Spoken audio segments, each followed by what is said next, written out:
আমার পেট ব্যথা হবে? আচ্ছা আচ্ছা, আর তোমার পেট ব্যথা হবে না? আমি বেশি খেয়ে নিলে পেট ব্যথা হবে তো?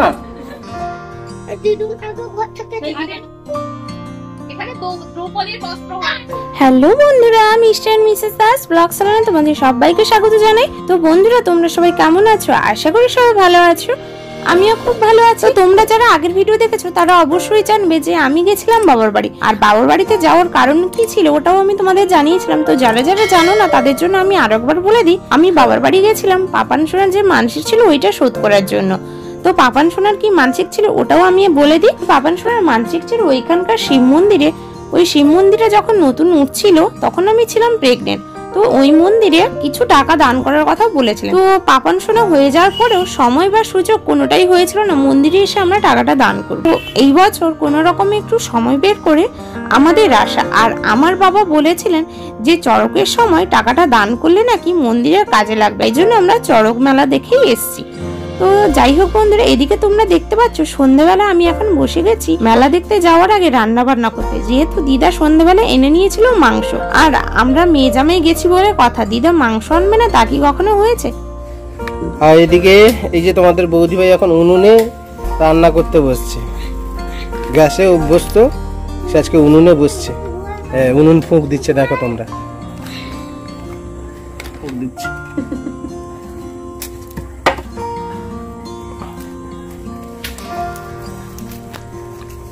এটা একটা নতুন অভিজ্ঞতা।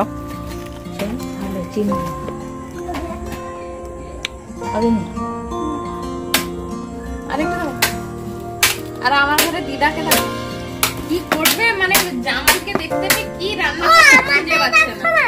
তো বন্ধুরা, তোমরা দেখতে পেলে আমি উনুনে রান্না করছি দেখে তোমাদের দাদা ভাই কিভাবে আমাকে লাগাতে চলে এসছে। আর পাপান শোনা এদিকে কিরকম দুষ্টুমি করছে দেখতে পাচ্ছ। দিদার বাড়িতে গ্যাসও আছে, কিন্তু ওই যে দিদা একা থাকে, একা থাকলে গ্যাসে রান্না বান্নাটা করে নেয়। তো আমি এসছি, আমি রান্না বান্না করব বলে দিদাকে বললাম আমি যখন রান্না বান্না করব আমাকে বলছো, তাহলে আমাকে একটু দাও দেখে আমি একটু উনুনে রান্নাটা করে দিই।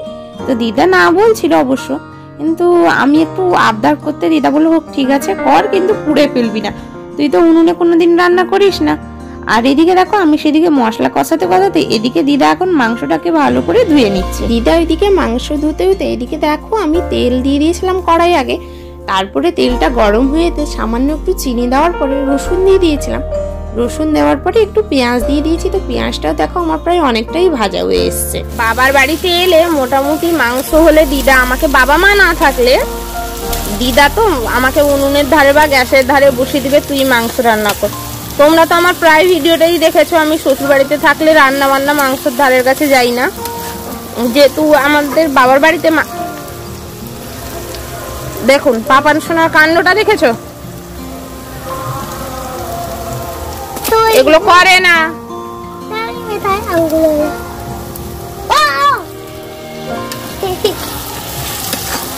এই রান্না বান্না এখন করছি, দিনে খাওয়া দাওয়া করে রাত্রেবেলায় আমরা যাব এখানে চড়কে পাট দেখতে। অবশ্যই তোমাদের সাথে আমি পুরোটা শেয়ার করব। এদিকে দেখতে পাচ্ছ আমার মশলা কষানো পুরোপুরি হয়ে গেছে। তো এবার দিদা যে ধুয়ে রেখেছিল মাংসটাও দিয়ে তারপরে নুন হলুদ একটু সর্ষের তেল একটু লেবু দিয়ে ভালো করে মাখিয়ে দিয়েছিল। তো এবার আমি মাংসটা কড়াই দিয়ে দেব।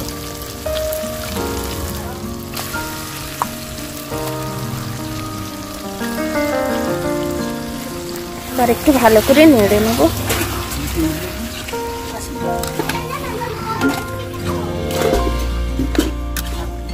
রান্নার অভ্যেসটা না থাকলে যা হয়, এদিকে উনুন নিভে যাচ্ছে আর আমার খেয়াল নেই।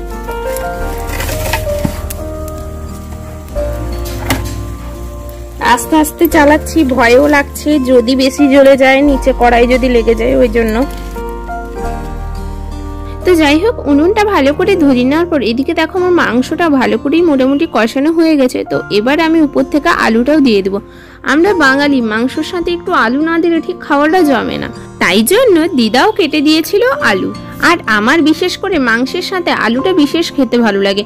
এখন আগে প্রচন্ড পরিমাণে আলু খেতাম, এখন অনেকটাই কমে গেছে আলু খাওয়া বাচ্চা হওয়ার পর থেকে। আর আমার সামনে যদি আলুর দম একবারই বসিয়ে দাও, আলুর দম কি করে ফিনিশ হয়ে যাবে চোখের পলক না নাড়তে নাড়তে আমার আলুর দম খাওয়া শেষ।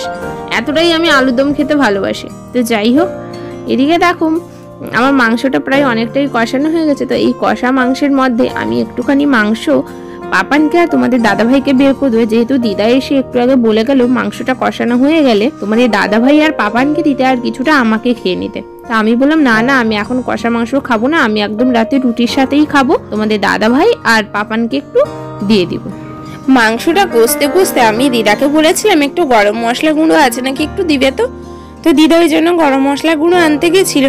আর পাপান দিদার সাথে ঠিক কি কি করছে তোমরা একটু দেখে নাও। এখানে দ্রৌপদীর বস্ত্র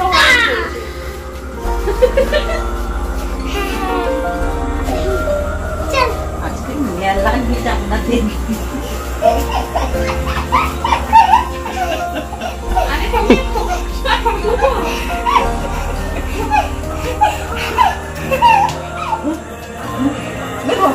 ভাত হয়ে গেল।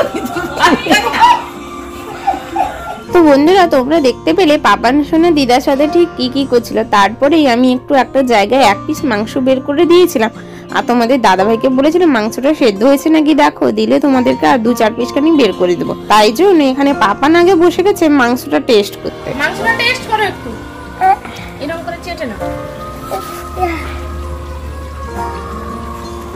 কেমন, ভালো হয়েছে? আমার হাত ধুয়ে এত বলে গেছে।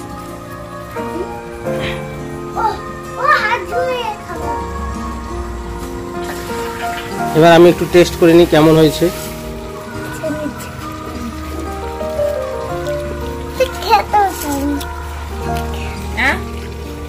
ঠিক আছে, সিদ্ধ হয়েছে তো। তো তোমাদের দাদাভাই টেস্ট করার পরে যখন বললো মাংসটা কষানো ঠিক আছে, তারপরেই আমি ওদেরকে আরো 2-4 পিস মতন মাংস বের করে দিলাম। প্রথমে যে একটা দিয়েছিলাম ওটা টেস্ট করার জন্য দিয়েছিলাম, যাতে সেদ্ধটা হয়েছে নাকি বা লবণটা ঠিক আছে নাকি, ওই জন্য। তারপরে দেখো এদিকে আমি আরো কয়েকটা মাংস ওকে বের করে দিচ্ছি। আর দিদা পাশে দাঁড়িয়ে দাঁড়িয়ে দেখছে আমি ঠিক কতটা মাংস দিচ্ছি, কম দিচ্ছি নাকি।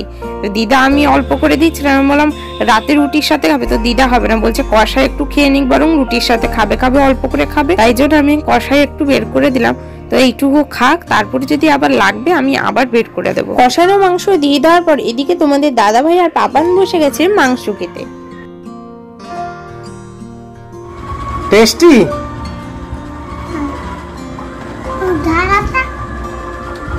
হ্যাঁ একটু ঝাল আছে আর কি। সবগুলোই ঝাল আছে। হ্যাঁ আর সব ঠিক আছে তো? টেস্টি লাগছে? না, এটা সব ঝাল লাগছে মাংস। সেটা আবার কি?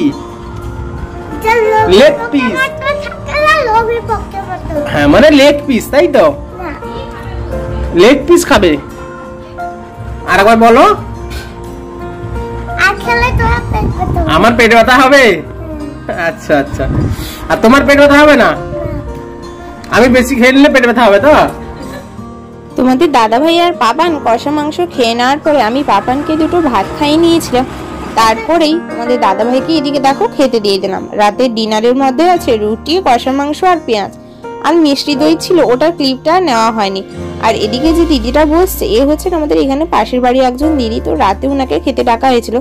তারপরেই তোমাদের দাদাভাই খেয়ে নেওয়ার পর এদিকে দিদা আর আমি বসে গেছি খাওয়া দাওয়া করতে। আমি কি খাচ্ছি দেখে তোমরা কেউ বুঝতে পারছো? আমি খাচ্ছি মাংস দিয়ে মুড়ি। তো রুটি 1 পিস খেয়েছিলাম, তারপরে একটু মন হলো মাংস দিয়ে মুড়িটা খেলে বেশ হতো, তাই জন্য বসে গেছি এখানে মাংস দিয়ে মুড়ি খেতে।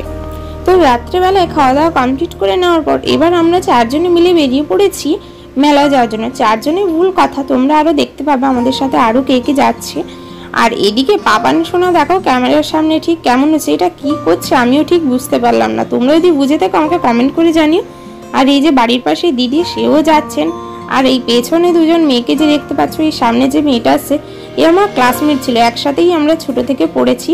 আর এই বান্ধবীর দিদি যাচ্ছে, তারপরে বান্ধবীর মা, জেঠিমা, তারপরে আরো অনেকেই আছে, সাথে দিদা আছে, তোমাদের দাদা ভাই, তারপরে ওই যে দিদির কথা বললাম ওই দিদির হাজবেন্ড, সবাই আছে। তো দেখো আমরা প্রায় মেলার কাছাকাছি পৌঁছে গেছি। আর এই হচ্ছে মেলার প্রথম যে গেটটা হয় ওই গেটটা ঠিক কতটা সুন্দর হয়েছে দেখো।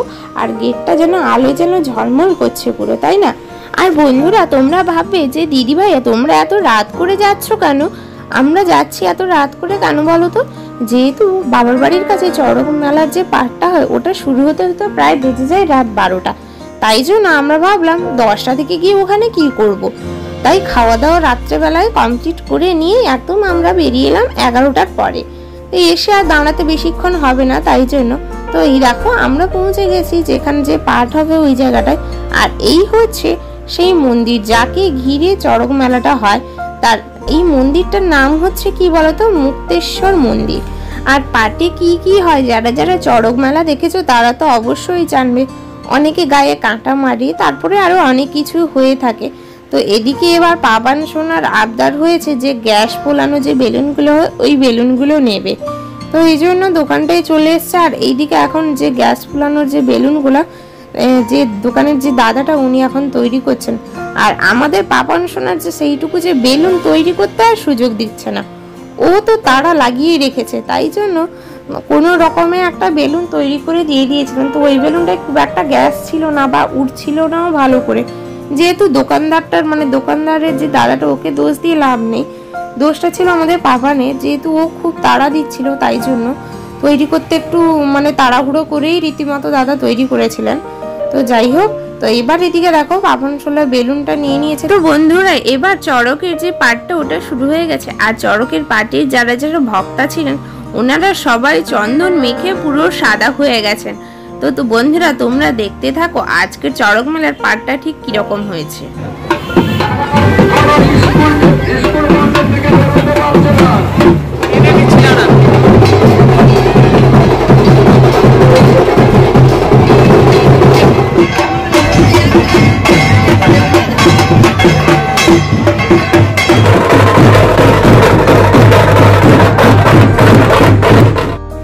এদিকে একজন লোককে দেখো কিরকম হচ্ছে।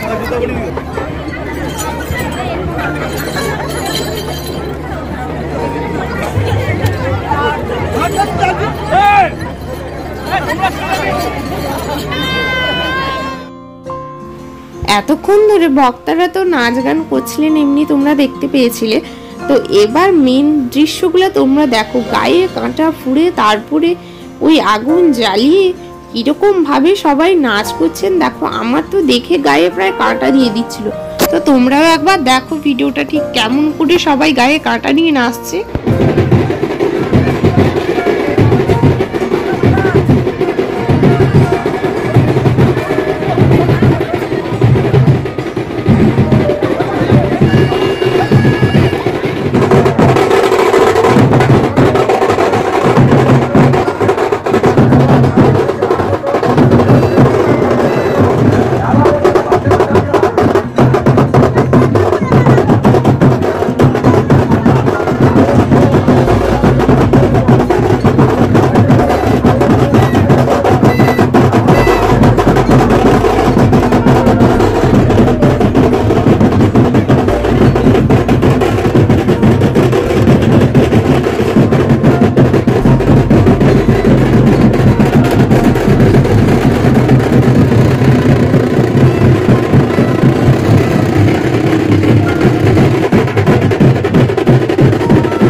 বন্ধুরা এদিকে দেখো সবাই তো পাট দেখতে ব্যস্ত, ওপর দিকে তোমরা একটু তাকিয়ে ভালো করে দেখো কত বেলুন উঠছে আকাশে। বেলুনগুলো যেভাবে উঠছে দেখেই খুব সুন্দর লাগছে, তাই না?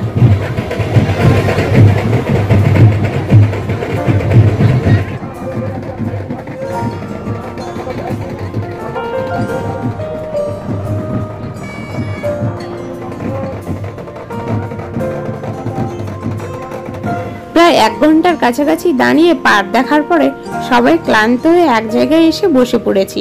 আর পাপানের আবদার হয়েছে সে একটা বাঁশি দিবে, তো ওকে একটা বাঁশি এনে দেওয়ার পরে ও তার বাঁশি বাজাতেই ব্যস্ত। কিছুক্ষণ বসে বাঁশি বাজানোর পর এবার পাপান সোনা শুরু করে দিয়েছে বাজনার তালে তালে নাচ। এটা যে কিরকম নাচ করছে ও একমাত্রই জানে, তোমরা কমেন্ট করে জানাবে তো ওটা ঠিক কি নাচ করছে সে। পাপান সোনা কিছুক্ষণ নাচ গান করার পরে আমরা সবাই মিলে চলে গেছিলাম লস্যির দোকানে 1 গ্লাস করে লস্যি খেতে।